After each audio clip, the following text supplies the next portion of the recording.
Vous avez suivi la question d'un confrère qui a demandé est-ce que les règles du droit international humanitaire ont été respectées.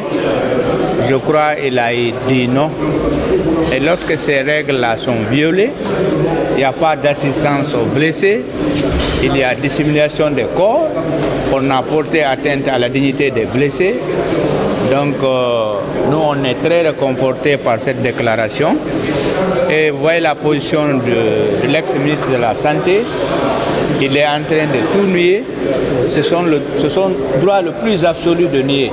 Mais je crois que le tribunal tirera toutes les conséquences du droit parce qu'ils n'ont pas pris les mesures adéquates au moment des faits pour que les blessés soient bien traités, pour que tous les corps ne soient pas jetés dans l'océan ou enfuis dans des fosses communes. Donc nous, on est très réconfortés par les déclarations de l'ex-ministre de la Santé. Les événements du 28 septembre, retenez-le une fois pour toutes. C'est le 28 septembre 2009 et les jours qui ont suivi. Même si vous n'étiez pas au stade, si vous avez été complice des faits là, si vous êtes à Zérekore, vous êtes à Paris, on doit vous poursuivre. Peu importe qu'un accusé soit au stade, l'essentiel qu'il ait été complice, l'essentiel qu'il ait participé en connaissance de cause. Parce que si vous remarquez, tous les accusés cherchent à dire « moi je n'étais pas au stade ».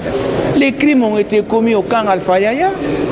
Les mêmes tortures ont été commises au camp Koundara.